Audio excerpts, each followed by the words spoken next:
Students, आज हम पढ़ने जा रहे हैं बहुत ही इंपॉर्टेंट टॉपिक। क्यों? क्योंकि इसके क्वेश्चन खूब आते हैं, चाहे वो नीट हो, चाहे जेई हो, चाहे वो बोर्ड में ही क्यों ना हो। ठीक है, कौन सा टॉपिक है? Circular motion. ठीक है, सर्कुलर मोशन का चाहे काइनेमेटिक्स हो चाहे डायनेमिक्स हो, दोनों के ही क्वेश्चन बहुत आते हैं। ठीक है, अभी काइनेमेटिक्स और डायनेमिक्स क्या होता है? जिसमें हम मोशन पढ़ते हैं वो काइनेमेटिक्स हो गया, जिसमें हम कॉज ऑफ द मोशन पढ़ते हैं वो डायनेमिक्स हो गया। बता रखा है आपको मोशन में। ठीक है, वीडियो आप देख सकते हो, प्लेलिस्ट में मिल जाएगी क्लास 11 के। तो काइनेमेटिक्स ऑफ सर्कुलर मोशन के क्वेश्चन आते हैं और डायनेमिक्स ऑफ सर्कुलर मोशन के भी क्वेश्चन खूब आते हैं। तो हम जो है वीडियो को दो तरह से अपलोड करेंगे। एक पोर्शन में kinematics of circular motion upload करेंगे, एक पोर्शन में हम dynamics of circular motion upload करेंगे। काइनेमेटिक्स ऑफ सर्कुलर मोशन में क्या करेंगे? पहले कथा बताएंगे, फिर उसकी व्यथा लेंगे। पहले थ्योरी बताएंगे, फिर न्यूमेरिकल्स करेंगे। वैसे ही डायनेमिक्स ऑफ सर्कुलर मोशन में पहले कथा फिर व्यथा। तो आज हम जो स्टार्ट करने जा रहे हैं वो काइनेमेटिक्स ऑफ सर्कुलर मोशन है। क्या है? काइनेमेटिक्स ऑफ सर्कुलर मोशन है। अभी कथा होगी, बाद में अगली वीडियो में व्यथा होगी। ठीक है, तो कथा क्या है? देखो, पढ़ना क्या कथा में, काइनेमेटिक्स में पढ़ना आज हमें एंगुलर पोजीशन क्या होता है, एंगुलर डिस्प्लेसमेंट क्या होता है, एंगुलर वेलोसिटी क्या होता है, एंगुलर एक्सेलरेशन क्या होता है, क्या रिलेशन होता है लीनियर क्वांटिटीज का एंगुलर क्वांटिटी के साथ, मतलब टेंजेंशियल वेलोसिटी का एंगुलर वेलोसिटी के साथ, टेंजेंशियल एक्सेलरेशन का एंगुलर एक्सेलरेशन के साथ, और सबसे इंपॉर्टेंट जो समझ नहीं आता जल्दी, सेंट्रीपिटल एक्सेलरेशन। ठीक है, इनका, और टोटल एक्सेलरेशन क्या होता है इनका पूरा डिटेल में डिस्कशन होगा आज। ठीक है, फिर कुछ छोटे छोटे क्वेश्चंस करेंगे। क्लियर है? तो अभी हम शुरू करने जा रहे हैं सबसे इंपॉर्टेंट, सबसे बेसिक से, एंगुलर पोजीशन से। तो एंगुलर पोजीशन क्या होता है? देखो भाई, एंगुलर पोजीशन, जो बच्चे 11th में आते हैं ना 10th से, ऑब्वियसली 10th से 11th में आएंगे, उनको बहुत दिक्कत होती है ये सब समझने में।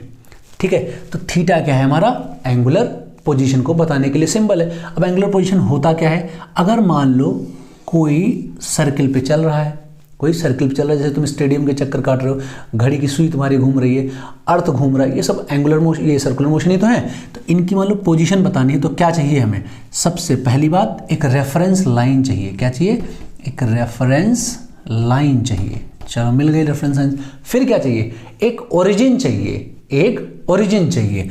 ओरिजिन हम मान सकते हैं सेंटर ऑफ सर्किल है, सेंटर ऑफ सर्किल को भी ओरिजिन मान सकते हो, या सर्कमफ्रेंस के किसी पॉइंट को ओरिजिन मान सकते हो। जैसी जरूरत हो उस पॉइंट को आप ओरिजिन ले सकते हो। अब मान लो किसी इंस्टेंट में पार्टिकल यहां पर है, इस जगह पे पार्टिकल है, तो इस पार्टिकल की पोजीशन अगर आप इस जगह से देख रहे हैं तो ये पोजीशन वेक्टर हो जाएगा हमारा ये, और अगर आप इस जगह से देख रहे हैं तो ये पोजीशन वेक्टर हो जाएगा हमारा। ठीक है, तो ओरिजिन के रिस्पेक्ट में पोजीशन आप बता सकते हैं, जैसा ओरिजिन वैसे ही आपकी इसकी पार्टिकल की पोजीशन वेक्टर होगी। तो ये जो पोजीशन वेक्टर होता है, ये रेफरेंस लाइन से जितना एंगल बनाता है, रेफरेंस लाइन से जितना एंगल सबटेंड करता है, वो हो जाता है हमारा एंगुलर पोजीशन।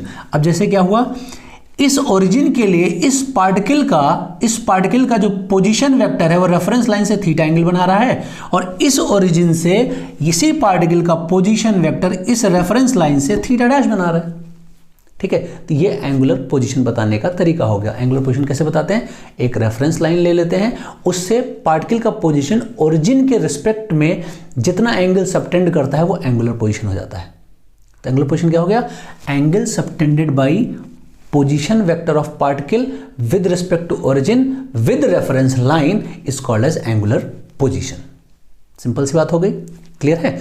अब इसी में छोटी सी मैं बात बता देता हूं आपको। ये क्वेश्चन एरोडोव का देखो 1.43 क्वेश्चन है। इस एंगुलर पोजीशन में रिलेशन क्या है? ठीक है, यही से क्वेश्चन देखो शुरू हो गए। देखो, सर्किल पे जब हम रहते हैं तो जो एंगल सेंटर पे बनता है, सर्कमफेरेंस पे जो एंगल बनता है उसका जस्ट डबल होता है। तो इसका मतलब क्या हो जाएगा? थीटा की value 2 times of theta dash हो जाएगा। और यही क्वेश्चन नीट में आया है। क्या?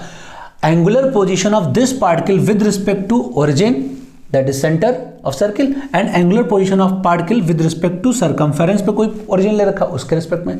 तो इसके रिस्पेक्ट में 30 डिग्री होगा, तो इसके रिस्पेक्ट में 15 डिग्री होगा। सिंपल सी बात है ना? तो अब आप ध्यान रखोगे क्या, एंगुलर पोजीशन बताते समय कौन रेफरेंस है, कौन ओरिजिन है, इन सब बातों का ध्यान रखोगे। ठीक है, चलो अब ये और इसका पोजीशन का यूनिट क्या होता है, इस पोजीशन को हम मेजर करते हैं रेडियन में, तो इसका यूनिट क्या होता है रेडियन में, शॉर्ट फॉर्म में RAD भी लिखते हैं। ठीक है, कहीं कहीं डिग्री में भी यूज़ करते हैं, डिग्री खैर हमारी ऐसे आम बोलचाल की भाषा में मान लो लैंग्वेज हो गई, लेकिन SI यूनिट हमारी क्या हो जाती है रेडियन में होती है। तो एंगुलर पोजीशन क्या हो जाएगा, समझ में आ गया। अब हम बात करते हैं एंगुलर डिस्प्लेसमेंट की। किसकी बात करते हैं, एंगुलर डिस्प्लेसमेंट की। तो देखो भाई एंगुलर डिस्प्लेसमेंट क्या है, एक बात बताओ, एंगुलर डिस्प्लेसमेंट स्केलर है या वेक्टर है? एंगुलर डिस्प्लेसमेंट वेक्टर है या स्केलर है, पहले तो यही बताओ। ठीक है, तो आओ थोड़ी थोड़ी बातें करते रहते हैं और इसी में सीखते रहते हैं। पहले एंगुलर डिस्प्लेसमेंट को हम डिफाइन ही कर देते हैं। देखो जैसे ये सर्किल है, ये रेफरेंस लाइन है। ठीक है, ये रेफरेंस लाइन हो गया, पार्टिकल पहले, अब यही ओरिजिन ले रहे हैं, पार्टिकल पहले यहाँ पे था तो इसकी पोजीशन θ1 थी, अब ये पार्टिकल घूम के यहाँ पहुँच गया तो इसकी पोजीशन कितनी हो गई, θ2 हो गई। तो ये पार्टिकल यहाँ θ1 से θ2 पे पहुँच गया, ये पार्टिकल θ1 से θ2 पे पहुँच गया, तो इसका डिस्प्लेसमेंट कितना हुआ, जो ये जितना एंगल घुमा है ना, ये वाला एंगल जितना घुमा है, यही इसका एंगुलर डिस्प्लेसमेंट हो गया। तो इस पार्टिकल का जो A से B तक गया है किसी गिवन टाइम इंटरवल में, तो उस समय इसका एंगुलर डिस्प्लेसमेंट कितना हो गया, डेल्टा थीटा। डेल्टा थीटा क्या हो जाएगा, final angular position minus initial angular position, ये हो जाएगा इसका एंगुलर डिस्प्लेसमेंट। तो एंगुलर डिस्प्लेसमेंट क्या होगा, एंगल ठीक है, जितना पोजीशन वेक्टर घूम गया किसी गिवन टाइम इंटरवल में, वो हो जाएगा एंगुलर डिस्प्लेसमेंट। इसका यूनिट भी वही RAD रेडियन होता है। क्लियर है। लेकिन अब जरा एक बात ध्यान से देने वाली है, ये क्या, कि अगर ओरिजिन यहाँ हुआ तब तो एंगुलर डिस्प्लेसमेंट यहाँ आएगा, लेकिन अगर ओरिजिन यहाँ हुआ तो क्या हो जाएगा एंगुलर डिस्प्लेसमेंट। मतलब ये है कि एंगुलर डिस्प्लेसमेंट क्या ओरिजिन पे डिपेंड करता है, क्या नहीं डिपेंड करता है, इसके बारे में बात करना चाह रहे हैं हम आपसे। तो देखो अगर हम यहाँ से देखते तो ये वाले पार्टिकल की जो पोजीशन होती ऐसे वाली, वो होती θ1/2, और इस वाले पार्टिकल की पोजीशन क्या हो जाती, वो हो जाती θ2/2। तो ये जो डिस्प्लेसमेंट ये आता, यही तो डिस्प्लेसमेंट होता है इसके लिए, तो वो क्या हो जाता, डेल्टा थीटा डैश जो लिखा जाता है वो लिखा जाता θ2/2 और माइनस θ1/2। तो ये एंगुलर डिस्प्लेसमेंट जो लिखा जाता है वो लिखा जाता θ2 माइनस θ1/2 रेडियन, ये लिखा जाता। मतलब एंगुलर डिस्प्लेसमेंट ओरिजिन पे डिपेंड करता है, लेकिन रेफरेंस लाइन पे डिपेंड नहीं करता, रेफरेंस लाइन पे डिपेंड नहीं करता। ठीक है, क्यों, आप यहाँ से एंगल मेजर करते हैं, यहाँ से एंगल मेजर करते हैं, कोई फर्क नहीं होता। ठीक है, तो एंगुलर डिस्प्लेसमेंट ओरिजिन पे डिपेंड करता है, रेफरेंस लाइन पे डिपेंड नहीं करता है। अब बात आती है एंगुलर डिस्प्लेसमेंट स्केलर है या वेक्टर है। देखो एंगुलर डिस्प्लेसमेंट जो होता है वो वेक्टर होता है, नहीं स्केलर होता है। देखो दोनों होता है। ठीक है, जब स्मॉल एंगुलर डिस्प्लेसमेंट हो, हमने वेक्टर में पढ़ाया था तो आपको बताया था, जब स्मॉल एंगुलर डिस्प्लेसमेंट हो तो वो क्या होता है, वो वेक्टर होता है, और बड़ा एंगुलर डिस्प्लेसमेंट हो तो वो स्केलर होता है। ठीक है, तो small angular displacement vector quantity होता है और बड़ा angular large angular displacement scalar quantity होता है। अब आप पूछोगे कैसे, देखो जब कभी भी कोई भी quantity law of vector addition को फॉलो करे, जैसे छोटा एंगुलर डिस्प्लेसमेंट जो होगा वो लॉ ऑफ वेक्टर एडिशन को फॉलो करता है। मतलब चाहे आप पहले इसको ऐड करो चाहे इसको बाद में ऐड करो, मतलब a + b = b + a हो तो समझ जाओ वेक्टर होता है। और अगर यही बड़ा एंगुलर डिस्प्लेसमेंट हो जाएगा तो डेल्टा θ1 + डेल्टा θ2 करोगे तो ये बराबर नहीं होगा किसके, डेल्टा θ2 + डेल्टा θ1 के। अब ये कैसे पता चलेगा, ठीक है, कहाँ पता चलेगा, देखो अगर आप इसको जानना चाहते हो तो मैंने वीडियो अपलोड कर रखी है वेक्टर सेक्शन में, जाके देख लो। ठीक है, वहाँ से आपको पता चल जाएगा कि स्मॉल एंगुलर डिस्प्लेसमेंट वेक्टर होता है और लार्ज एंगुलर डिस्प्लेसमेंट स्केलर होता है। यही बता दें। देखो अच्छा मेरा हाथ है, इस हाथ को मैं रोटेट करता हूँ, एक बार इधर थोड़ा घुमाया ना, 1-2 डिग्री घुमाया, एक बार उसका नीचे की तरफ, तो इसका जो पाम है वो नीचे की तरफ आ रहा है, नहीं आ रहा। ठीक है, तो एक बार हमने क्या किया था, इधर फिर नीचे। ठीक है ना, अब मैं क्या करता हूँ, पहले इसको नीचे फिर इधर, तब भी वहीं आ रहा है ना, ऐसे था, इधर घुमाया फिर इधर घुमाया। ठीक है, तो उधर पॉइंट कर रहा था, अब क्या करेंगे, पहले इधर घुमा देंगे फिर इधर घुमा देंगे, उधर ही पॉइंट कर रहा है नहीं कर रहा। मतलब चाहे आप पहले ये वाला ऑपरेशन करो फिर ये वाला ऑपरेशन करो, या फिर पहले ये वाला ऑपरेशन करो फिर ये वाला ऑपरेशन करो, कोई फर्क नहीं पड़ता है, एंड रिजल्ट वही आ रहा है। लेकिन बड़ा एंगल घुमाने में ऐसे फिर ऐसे घुमा दिया, तो उधर पॉइंट कर रहा है ना, ऐसे था ऐसे घुमाया फिर ऐसे घुमाया, उधर पॉइंट कर रहा था, तो पहले ऐसे घुमाना था फिर ऐसे घुमाना था ना। अब क्या करते हैं, पहले ऐसे घुमा देते हैं फिर ऐसे घुमा देते हैं, तो कोई नीचे की तरफ पॉइंट कर रहा है, दूसरा वाला नहीं घुमा सकते, गया एक, ठीक है। तो पहले ऐसे फिर ऐसे, तो उधर पॉइंट कर रहा था, तो पहले ऐसे फिर ऐसे थे ना, तो उधर पॉइंट कर रहा था। अब मैंने पहले ऐसे घुमा दिया फिर ऐसे घुमा दिया, तो नीचे पॉइंट कर रहा है, मतलब दोनों रिजल्ट बराबर नहीं है। इस केस में 90 डिग्री घुमा रहे थे ना, तो बड़े एंगुलर डिस्प्लेसमेंट में सेम रिजल्ट नहीं आता है, इसलिए बड़ा एंगुलर डिस्प्लेसमेंट स्केलर, छोटा एंगुलर डिस्प्लेसमेंट वेक्टर। अच्छा, तो अब आप सोचोगे सर वेक्टर है तो डायरेक्शन कैसे निकालेंगे? राइट हैंड रूल से निकालोगे डायरेक्शन, राइट हैंड रूल से। जिधर पार्टिकल घूम रहा हो ना उधर की तरफ फिंगर कर्ल करो बस। राइट हैंड की फिंगर्स को, फिंगर ये होती हैं 4, थंब ये होता है, ऐसे हाथ, इस मुद्रा में हाथ रखो और ऐसे घुमा दो। फिंगर अगर सर्किल ऐसे घूम रहा है तो ऐसे घुमा दो, थंब बाहर की तरफ आ जाएगा, ये डायरेक्शन होगा एंगुलर डिस्प्लेसमेंट का। और अगर ऐसे घूम रहा है तो ऐसे घुमा दो, अंदर की तरफ हो जाएगा डायरेक्शन, ठीक है। राइट हैंड रूल से जैसे निकालते हैं, क्रॉस प्रोडक्ट में मैंने सिखाया है, वहां से देख सकते हो, नहीं तो यहां तो सीख ही लो, ठीक है। अब थंब की डायरेक्शन देगा हमें डायरेक्शन ऑफ एंगुलर डिस्प्लेसमेंट। अब एक बात बता दें, ये सब सूडो वेक्टर होते हैं, जितने एंगुलर क्वांटिटीज होते हैं वो सब सूडो वेक्टर होते हैं, जिधर होते हैं उधर होते नहीं, ठीक है। मतलब अब घूम यहाँ रहा है बेचारा, डायरेक्शन आप वहाँ बता रहे हो, तो खाली दिखाने का तरीका है कि इस तरफ है या फिर इस तरफ है। तो देखो अगर कोई सर्किल पे ऐसे घूम रहा है, एंटी क्लॉकवाइज सेंस में घूम रहा है, तो आउटसाइड द प्लेन, तो angular displacement outside the plane आएगा, तो डी थीटा आएगा ऐसा, out of the plane. Anticlockwise मतलब आउट ऑफ द प्लेन। अच्छा, अब क्लॉकवाइज मतलब क्या हो गया? अगर ये क्लॉकवाइज घूमेगा तो क्या करोगे? राइट हैंड घुमाना, लेफ्ट हैंड को नहीं, राइट हैंड को ऐसे, तो अंदर तरफ इनटू द प्लेन को हम क्रॉस दिखाते हैं, ठीक है। ये डी थीटा अंदर की तरफ हो जाएगा, ठीक है। बहुत सारी किताबों में ऐसे दिखाते हैं, अंदर को ऐसे ऐसे करके दिखा देते हैं, तो ये डी थीटा अंदर की तरफ हो जाएगा, ठीक है। और इसको कैसे दिखाते हैं? बहुत सारी किताबों में ऐसे दिखाते हैं, ऐसे घूम रहा है, ऐसे उल्टा एंटी क्लॉकवाइज ना, तो ये ऐसे दिखाते हैं, बाहर को ऐसे दिखाते हैं डी थीटा को, ठीक है। समझ में आ गया होगा क्या कह रहे हैं, क्लियर है। तो आउटसाइड को आप चाहे डॉटेड ऊपर दिखा दो, इनसाइड को चाहे डॉटेड नीचे दिखा दो, या फिर क्रॉस और डॉट से दिखा सकते हो। क्रॉस डॉट से क्यों दिखाते हैं? आउटसाइड है ना, तो ऐसे आएगा ना, ऐसे तीर जैसे आता है, तीर जब आता है तो वहीं तरफ आता है तो डॉट नजर आता है ना, इसलिए इसको डॉट से दिखाते हैं आउट ऑफ द प्लेन को। और इनटू द प्लेन को अगर ऐसे ऐसे घूम रहा हो इनटू द प्लेन को, जैसे पेन है देखो, इसका पीछे आएगा ना, ये पीछे आएगा, तो पीछे मतलब मोटा सा आएगा ऐसे, तो इसलिए हम इस तरह दिखा देते हैं। तो मेरे ख्याल से अब एंगुलर डिस्प्लेसमेंट और एंगुलर पोजीशन समझ में आ गया होगा, क्लियर है। अब हम बात करते हैं किसकी? Angular velocity.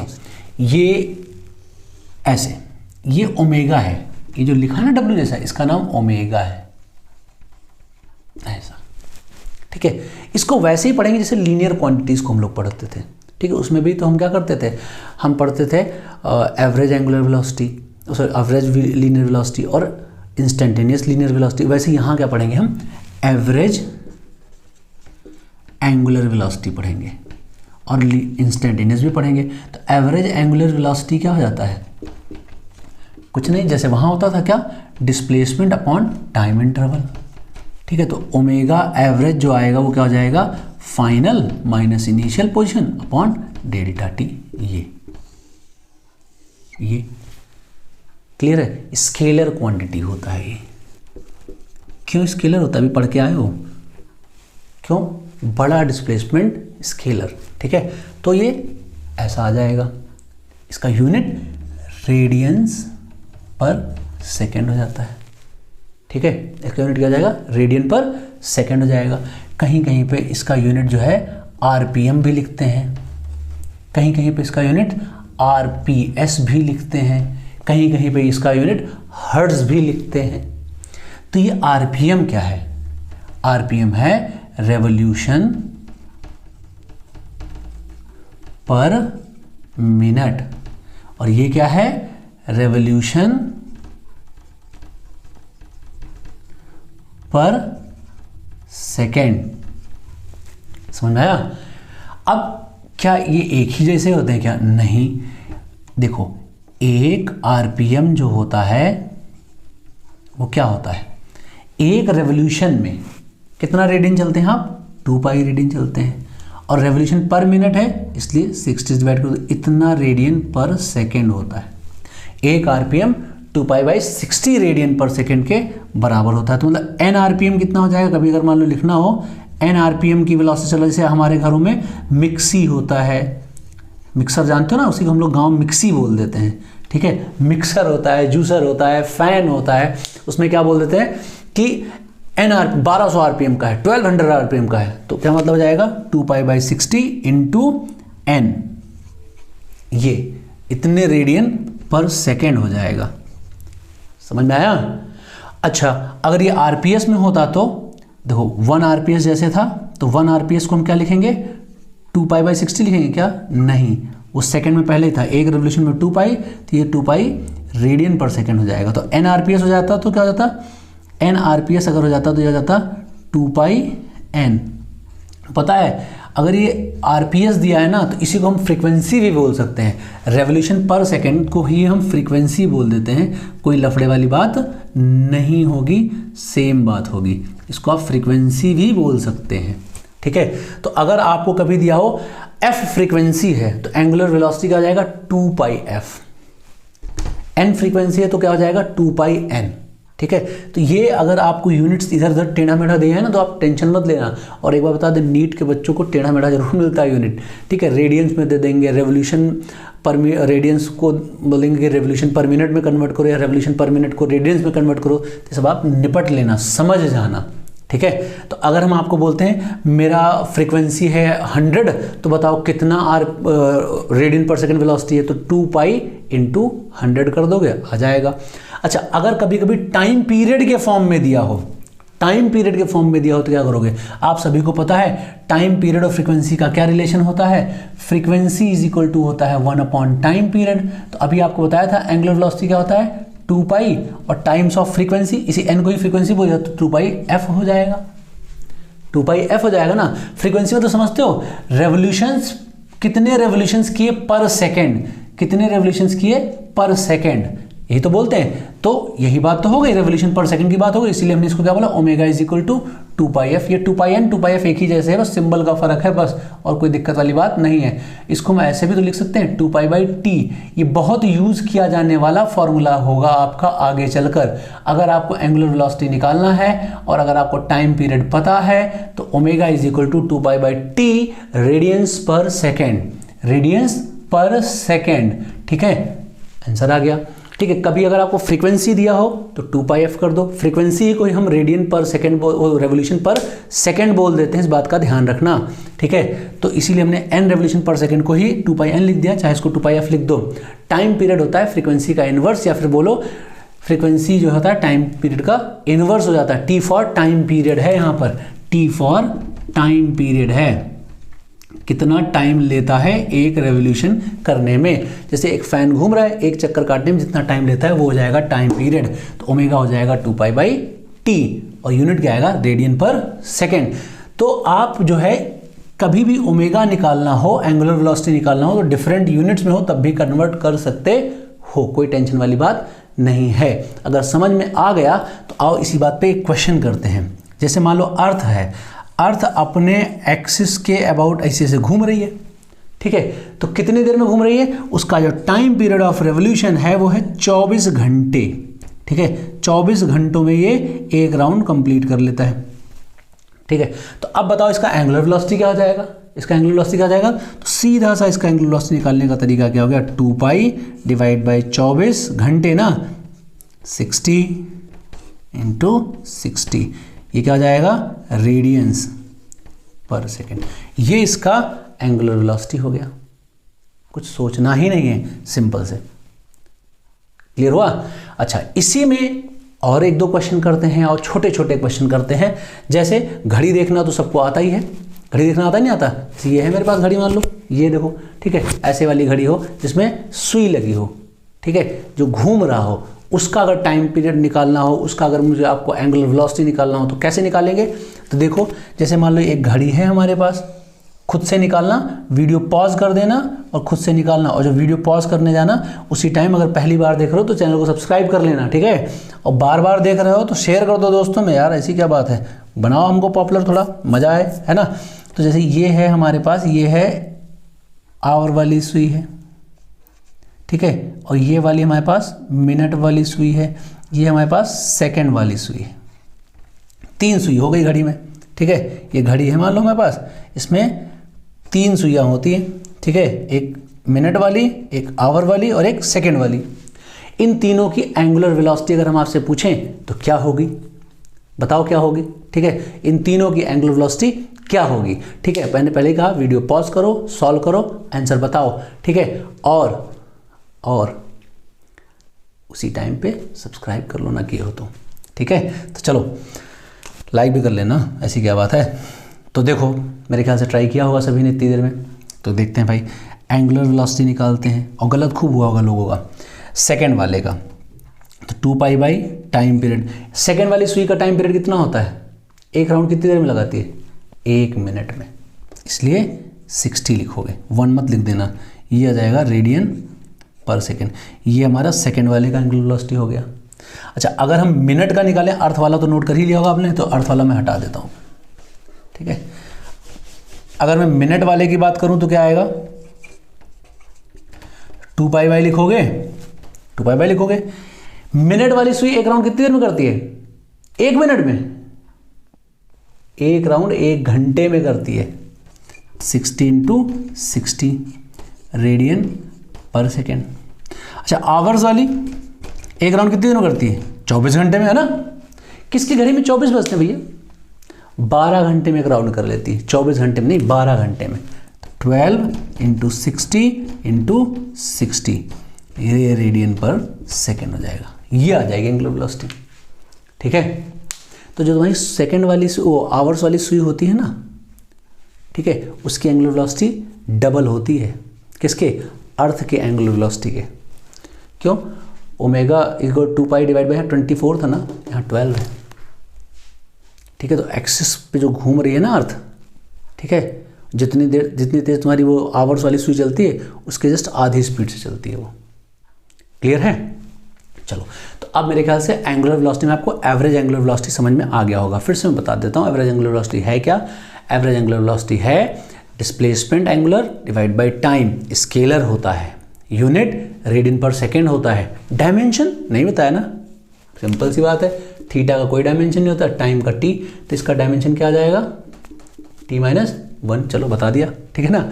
अब दूसरी बात, यूनिट्स में कैसे कन्वर्ट करते हैं, रेवोल्यूशन पर मिनट को आरपीएम बोलते हैं, एक आरपीएम 2 पाई बाई 60 रेडियन पर सेकेंड होता है, ठीक है। एन आरपीएम को 2 पाई बाई 60 × n कर सकते हो, जैसे बोला जाए 1200 आरपीएम की आपके यहाँ मिक्सर है तो 2 पाई बाई 60 × 1200 कर देना। आरपीएस रेवोल्यूशन पर सेकंड को बोलते हैं, तो 2 पाई से मल्टीप्लाई करते ही रेडियन पर सेकंड बन जाएगा, ठीक है। और ये एन आरपीएस हो, एन रेवोल्यूशन पर सेकंड हो, तो इसको 2 पाई × n कर दोगे। इसी रेवोल्यूशन पर सेकंड को हमने पहले बता रखा फ्रीक्वेंसी है, तो अगर इसको f के सिंबल में लिखना हो, n को यहाँ 2 पाई f भी लिख सकते हो। f मतलब टाइम पीरियड का इनवर्स, तो 1/t होगा, तो omega is equal to 2 pi by t आ जाएगा। और ये फॉर्मूला बहुत ज़्यादा यूज होगा, इसी पे मैंने देखो आपको क्वेश्चन कराए। कौन से क्वेश्चन, घड़ी की सुई वाला, और कौन सा क्वेश्चन, ये सब बवाल वाला, है ना, ठीक है। तो अब हम आगे बात करने जा रहे हैं आप क्या, instantaneous angular velocity. Instantaneous angular velocity में मैंने ऊपर वेक्टर लगाया है, इससे पहले स्केलर था, वेक्टर कैसे हो गया, जादू है। आओ पहले देखते हैं इंस्टेंटेनियस एंगुलर वेलोसिटी होता क्या है। Angular velocity at a moment, तो क्या होता है, देखो जैसे हमने एवरेज पढ़ा तो delta theta divide by delta T पढ़ा था। तो अगर मैं बोलूँ टाइम इंटरवल बहुत छोटा है, टाइम इंटरवल पिद्दी भर का है, तो इसी चीज़ को हम D theta by D T लिख सकते हैं, ठीक है। ये सब बातें हमने मैथमेटिकल टूल में खूब अच्छे से सिखाई हैं आपको, है ना, देख सकते हो वहाँ से। तो ये डेल्टा थीटा डी थीटा बन गया। हाँ, जब ये छोटा थीटा होता है तो वो वेक्टर हो जाता है, जब छोटा एंगुलर डिस्प्लेसमेंट होता है तो क्या होता है, वो वेक्टर जैसा ट्रीट होता है। इसीलिए ये जो ओमेगा इंस्टेंटेनियस है वो क्या लिखा जाएगा, वेक्टर लिखा जाएगा, ऐसा लिखा जाएगा, इस फॉर्म में लिखा जाएगा। जब हम थीटा को टाइम के साथ डिफरेंशिएट कर देंगे तो वो बन जाएगा इंस्टेंटेनियस एंगुलर वेलोसिटी। थीटा को समय के साथ डिफरेंशिएट करो, क्या बन जाएगा, इंस्टेंटेनियस एंगुलर वेलोसिटी बन जाएगा। समझ में आया। अब एक बात ध्यान रखना, यूनिट्स वगैरह वैसी ही रहेंगी, डायमेंशन वगैरह वैसे ही रहेगा, कुछ भी चेंज नहीं होगा, ठीक है। और क्वेश्चन करोगे कैसे, एग्जैक्टली वैसे ही करोगे जैसे लीनियर मोशन में हम लोग करते थे, ठीक है। कुछ लफड़ा नहीं है, डिफरेंशिएशन भी वैसे ही होगा, ठीक है। ज़्यादा लोड लेने की ज़रूरत नहीं है। हाँ, अब आपको समझाए देते हैं एक एग्जाम्पल के थ्रू, अगर आप लोड ले ही रहे हो तो एक एग्जाम्पल के थ्रू समझा देते हैं। ये पता है क्वेश्चन है, किसी पार्टिकल का पोजीशन जो है ऐसे दिया है AT माइनस BT/Q, ऐसे किसी पार्टिकल का पोजीशन हमने आपको दे रखा है रेडियंस में। हमने आपसे पूछा है बताओ, क्या बताओ, find angular velocity at any time t, find angular velocity at any time t। दूसरा पार्ट क्या बताना है आपको, find time when omega is 0, when particle is at rest. तीसरा, find average angular velocity during t is equal to 0, ठीक है, to कहां, complete rest, मतलब जब इसकी ओमेगा 0 हो जाए, ठीक है। ये बताना है आपको। आओ, थीटा है ना, ये पोजीशन है, तो पोजीशन से ओमेगा कैसे आता है, थीटा को डिफरेंशिएट करके आता है omega, D theta by D T is equal to omega हो जाएगा। तो ए कांस्टेंट हो गया तो ए लिखो, टी क्यूब का डायमेंशन 3 हो जाएगा, टी स्क्वायर, तो ये आ जाएगा a माइनस 3t² b, ये आएगा एंगुलर वेलोसिटी। तो पहले पार्ट का आंसर आपका आ गया a माइनस 3t² b, ये है angular velocity at any time t, ठीक। दूसरे पार्ट का answer, time when omega is 0, तो रखो ओमेगा 0, तो क्या आएगा a minus 3t² b is equal to 0, so क्या आएगा 3t² b is equal to a, so t² is equal to जाएगा a by 3b, so t is equal to आएगा plus minus a by root, मतलब a by 3b का root over, ठीक है। तो ये क्या है, प्लस लेना है, माइनस टाइम आपको इग्नोर करना है। क्यों, नेगेटिव टाइम का कोई मतलब हमारे लिए नहीं है मोशन में। क्यों, अब फिर आपको हो गए कि बता रखा है पीछे, हाँ बता रखा है भाई, तभी तो कह रहे हैं बता रखा है पीछे, जब लीनियर मोशन पढ़ा था तब बहुत डिटेल में बताया था, वहाँ जाके आप देख सकते हैं, ठीक है। तो टी आ गया a बाई 3b का रूट, जब ओमेगा 0 होगा। अब आपको बताना है omega average, average angular velocity कितना होगा, तो t इक्वल टू 0 पे पता करो थीटा कितना है, तो theta at t equal to 0, तो 0 है। Theta at t is equal to ये वाली वैल्यू पर जो बता रखा है, तो उस पर पता करना है। थीटा एट t पता करना है, तो क्या लिखा जाएगा, a बाई 3b का रूट ओवर, और a लगा रहेगा यहाँ पर, और यहाँ पे क्या हो जाएगा b, और यहाँ पे हो जाएगा a बाई 3b का पावर 3/2, ये आ जाएगा थीटा एट टाइम t। अब आपको निकालना है क्या, एवरेज एंगुलर वेलोसिटी निकालना है। क्या निकालना है, एवरेज एंगुलर वेलोसिटी निकालना है। तो उसके लिए क्या करेंगे हम लोग, ओमेगा एवरेज के लिए क्या करेंगे हम लोग, delta theta upon delta T. तो ओमेगा एवरेज निकालने के लिए क्या करोगे, टी इक्वल टू 0 थीटा 0, तो ये इतना आ जाएगा। तो यहाँ पे आप काम कर सकते हैं, a by 3b root over को कॉमन ले लो, ठीक है। और ऐसे आ जाएगा क्या, यहाँ बचेगा a और यहाँ बचेगा माइनस का b, a बाई 3b, और डिवाइड बाई ये टाइम, कौन सा टाइम, ये टाइम कितना था, a बाई 3b, ऐसे। सो ओमेगा एवरेज आ जाएगा, कैलकुलेशन ये है फालतू की, तो ये कैंसिल कर दो, तो ये आएगा कितना,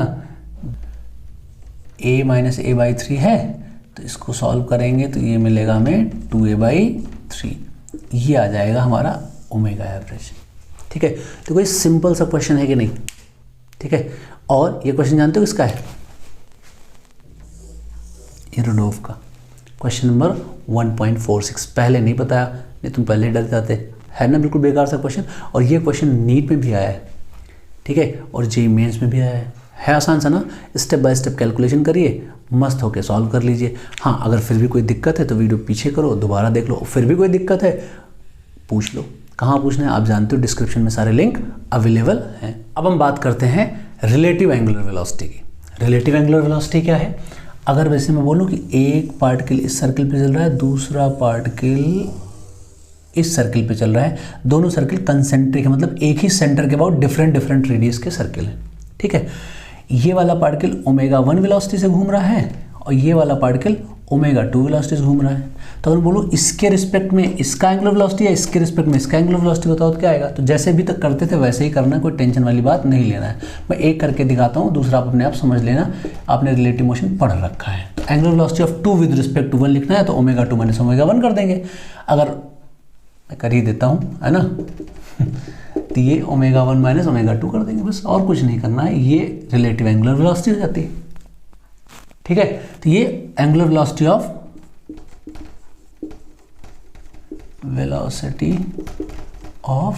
2 with respect to 1, with sign value रखना है। एंटी क्लॉकवाइज होगी दोनों तो माइनस कर देना, एक एंटी क्लॉकवाइज होगी तो प्लस करके लिख देना, ठीक है। और एक काम कर लेना, एंटी क्लॉकवाइज को पॉजिटिव ले लो, क्लॉकवाइज को नेगेटिव ले लो, उसके साथ वैल्यू भर दो, तब भी कोई दिक्कत नहीं है, अपने आप आंसर आ जाएगा। प्रॉब्लम जानते हो कहाँ होती है बेटा? अगर बोला जाता है ये v1 वेलोसिटी से जा रहा है, ये v2 वेलोसिटी से जा रहा है, ये इतना ट्रैक r1 रेडियस का है और ये पूरा ट्रैक जो है इधर वाला r2 रेडियस का है, तब कैसे निकालेंगे?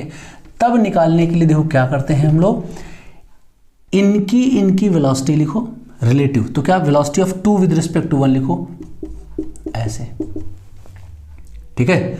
और डिवाइड कर दो इनके बीच की शॉर्टेस्ट डिस्टेंस है, तो वो क्या आ जाएगी? r2 - r1। कुछ सोचने की जरूरत नहीं है, आराम से आ जाएगा सर। तो ऐसे निकाल सकते हैं आप, कभी कोई दिक्कत नहीं होगी। अब दूसरी बात पूछ लें, अगर हम आपसे मान लो कि इसके रिस्पेक्ट में ये एक रेवोल्यूशन कब करेगा या इसके रिस्पेक्ट में ये एक रेवोल्यूशन कब करेगा, ठीक है, तो भी आप बड़ी आसानी से निकाल सकते हैं। मतलब कितनी देर में इसके रिस्पेक्ट में ये एक टाइम घूम जाएगा, एक चक्कर घूम जाएगा, तो इसका मतलब यहीं से आप निकाल लो। ω21 लिखना है तो इसको लिख सकते हैं 2π/t, मतलब ये रिलेटिवली एक राउंड कब घूमेगा ये हो जाएगा।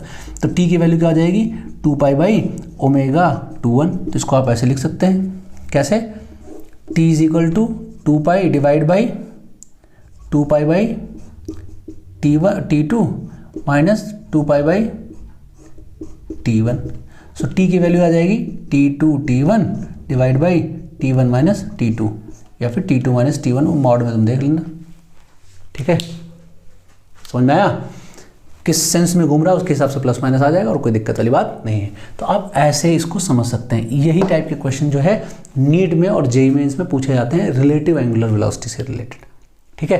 कुछ और थोड़ा बहुत दाएं बाएं है वो हम क्वेश्चन में इंक्लूड कर लेंगे, ठीक है। तो अब हम बात करने जा रहे हैं एंगुलर एक्सेलरेशन की। एंगुलर एक्सेलरेशन एग्जैक्टली वैसे ही जैसे लीनियर एक्सेलरेशन की हम बात करते थे, वो लीनियर वेलोसिटी में चेंज करता था, वैसे ही किस में चेंज करेगा? एंगुलर वेलोसिटी में चेंज करेगा। उसको भी हमने दो पार्ट में पढ़ा था, इंस्टेंटेनियस और इंस्टेंटेनियस और एवरेज। तो इसको भी हम दो तरह से पढ़ेंगे, इंस्टेंटेनियस और एवरेज। तो चला बात करते हैं एवरेज एंगुलर एक्सेलरेशन की। तो ये क्या आ जाएगा? अल्फा एवरेज, इसका नाम अल्फा होता है, ठीक है। वैसे सबको पता होता है इसलिए मैंने बताया नहीं। तो अल्फा एवरेज क्या आएगा? अभी वेक्टर ही होगा, समझे। तो अल्फा एवरेज क्या आएगा? यहाँ पे देख सकते हैं, ये ओमेगा किसी टाइम पर माइनस ओमेगा किसी टाइम पर divide by time interval t2 minus t1। मतलब delta omega divide by delta t को हम बोलेंगे average angular acceleration. Delta omega divide by delta T को हम बोलेंगे एवरेज एंगुलर एक्सेलरेशन, ठीक है। अब एक सिंपल सा क्वेश्चन देखते हैं। जैसे मैं बोलूँ आपसे कि एक आदमी इस तरह से दौड़ रहा था, ऐसे दौड़ रहा था सर्किल पर, कोई आदमी है सर्किल पे ऐसे ऐसे दौड़ रहा था, ठीक है, 4 रेडियन पर सेकेंड के स्पीड से, ठीक है, t = 0 पर। क्या हुआ? दौड़ते दौड़ते दौड़ते दौड़ते इसका मूड खराब हो गया और इसने जो है किसी को देख लिया मान लो ट्रैक पर, और इसने अब अपने रोटेशन की डायरेक्शन बदल दी। जैसे जॉगिंग करने जाते हैं ना लोग, वैसे। तो इसने किसी को देखा और उसने रोटेशन की डायरेक्शन ही बदल दी। अब ये चलने लग गया 4 रेडियन पर सेकेंड से, और ये घटना जब हुई उस समय हो रहा था 5 सेकेंड, ठीक है। तो अब आपको बताना है क्या पहले ये आदमी ऐसे एंटी क्लॉकवाइज में चल रहा था, ठीक है, बाद में क्या हो गया, कुछ हुआ होगा, इसने अपनी direction of revolution he change कर ली, ये कर ली 4 रेडिएशन पर सेकेंड क्लॉकवाइज। हमने आपको बताया anti clockwise positive, clockwise negative ले लिया करो। तो अब आपको बताना है कितना एवरेज एक्सेलरेशन हुआ इस आदमी का उस दौरान, तो इसी फॉर्मूले में भर देना है। एंगुलर वेलोसिटी 4 हो गई, लेकिन अब क्लॉकवाइज को माइनस ले लो 4, एंटी क्लॉकवाइज क्या है 4 पॉजिटिव का, डिवाइड बाई टाइम कितना है 5 सेकेंड, तो क्या आएगा माइनस का 8 डिवाइड बाई 5, तो ये क्या आएगा अल्फा एवरेज कितना आ जाएगा यहाँ पर 1.6 रेडियंस पर सेकेंड स्क्वायर। क्यों? क्योंकि इसका यूनिट रेडियन पर सेकेंड स्क्वायर हो जाएगा। अगर मैंने नहीं बताया तो अब बता देता हूँ, क्या आ जाएगा रेडियन पर सेकेंड स्क्वायर, और लगे हाथ डायमेंशन बता देता हूँ t⁻²। क्यों? एंगल का डायमेंशन होता नहीं, ठीक है ना। तो ये आ जाएगा 1.6 रेडियन पर सेकेंड स्क्वायर, माइनस बताएगा कि ये क्लॉकवाइज सेंस में एंगुलर एक्सेलरेशन हो गया। सिंपल, समझ में आया। इंस्टैंटेनियस एंगुलर एक्सेलरेशन में हम पढ़ते हैं। देखो इंस्टैंटेनियस एंगुलर एक्सेलरेशन क्या होता है, जैसे लीनियर एक्सेलरेशन होता था वैसे ही होता है। कैसे? उसमें भी तो हम लोग निकालते थे, बोलते थे dv/dt हो जाता है, वैसे यहाँ हम बोलेंगे dω/dt, लेकिन थोड़ा कैसे आया वो देख लेते हैं। देखो हम लोग को पता है कि Δω/Δt एवरेज होता है, लेकिन अगर टाइम इंटरवल बहुत छोटा कर दो तो ये चीज़ इंस्टेंटेनियस बन जाती है। तो इसी चीज़ को हम अगर ढंग से लिखें तो इसको बोल देंगे क्या dω/dt जाएगा, टाइम इंटरवल छोटा हो जाएगा। तो ये वेक्टर होता है, तो इसको हम ऐसे लिख लेंगे ऐसे। तो जैसे dv/dt होता था वैसे ही देखो ये हो गया, इसका यूनिट क्या हो जाएगा रेडियन पर सेकेंड स्क्वायर, और डायमेंशन t-2 हो जाएगा। सिंपल। अब इसी में एक बात और बता दें हम आपको, अगर मुझे बोला जाए टाइम के साथ डिफरेंशिएट करके ये अल्फा आ रहा है, लेकिन थीटा के साथ पोजीशन दी हो तो भी कोई दिक्कत नहीं, अल्फा = ओमेगा dω/d से कर सकते हो। अब बोलोगे ये कैसे आया, जैसे आप a = v/dv/dx पढ़ते थे वैसे ये भी आया। कैसे आया था वो, यहाँ पे और यहाँ पे अगर मैं d से मल्टीप्लाई कर दूँ, मतलब अगर अल्फा = लिखा है dω/dt, अगर मैं ऊपर नीचे d से और d से मल्टीप्लाई कर दूँ तो क्या बन जाएगा, ये dθ/dt क्या हो जाएगा ओमेगा, और ये dω/dθ हो गया। मतलब जिस समय अगर आपको अल्फा चाहिए उस समय के आप ओमेगा से और उस समय के आप dω/dθ से मल्टीप्लाई कर देंगे तो अल्फा आ जाएगा। ठीक है, तो कोई दिक्कत वाली बात नहीं है, जैसा लीनियर में होता था वैसे ही हो रहा है। तो ये एंगुलर एक्सेलरेशन करके आ रहा है, एंगुलर वेलोसिटी में चेंज कर रहा है और कुछ नहीं कर रहा है। जरा इसकी डायरेक्शन का जरा बताइए क्या है। देखो अगर कोई सर्किल पे ऐसे चल रहा है ना, ऐसे, ठीक है, ऐसे घूम रहा है, तो क्लॉकवाइज घूमे या एंटी क्लॉकवाइज घूमे। तो अगर एंटी क्लॉकवाइज घूम रहा है तो इसका ये इधर की तरफ सारी डायरेक्शंस आएंगी, ऊपर की तरफ। इधर ही आपका डिस्प्लेसमेंट भी होगा, d θ भी इधर ही होगा, इधर ही आपका ओमेगा भी होगा। ठीक है, अब अल्फा किधर होगा, d θ ओमेगा तो एक ही डायरेक्शन में होगा, लेकिन अल्फा किधर होगा, अगर ये स्पीड अप हो रहा होगा तो अल्फा इधर हो जाएगा। ठीक है, इसी डायरेक्शन में। ठीक है, अगर स्पीड डाउन हो रहा होगा तो अल्फा नीचे हो जाएगा। तो ये घूम इस प्लेन में रहा है, आदमी घूम इस प्लेन में रहा है, लेकिन acceleration out of the plane या इनटू द प्लेन होंगे। तो ये d θ की डायरेक्शन में ओमेगा होगा, और अल्फा इसके अगेंस्ट भी हो सकता था, इसकी डायरेक्शन में भी हो सकता था। कैसे, स्पीड अप होगा तो डायरेक्शन में अगेंस्ट होगा तो नीचे की तरफ हो जाएगा। लेकिन इस बात का ध्यान रखना, ये घूम इस प्लेन में रहा है और एक्सेलरेशन इस प्लेन में, परपेंडिकुलर, मतलब एक्सिस के अलोंग है। किधर है, एक्सिस के अलोंग है। इस बात का आपको ध्यान रखना है। ठीक है, अच्छा एक न्यूमेरिकल हो जाए इसी बात पे, है ना, तब ज़्यादा सही रहेगा ना। तो देखो न्यूमेरिकल हम पीछे वाले को ही आगे कंटिन्यू करते हैं। पीछे वाला कौन सा, वही जो क्वेश्चन हमने किया था, क्या कि थीटा = था AT - BT³। हाँ था, तो इसमें आपको बताना है alpha when omega is 0, find alpha when omega is 0। तो देखो अभी जब हमने क्वेश्चन किया था तो उस क्वेश्चन में क्या किया था, इसको डिफरेंशिएट किया था।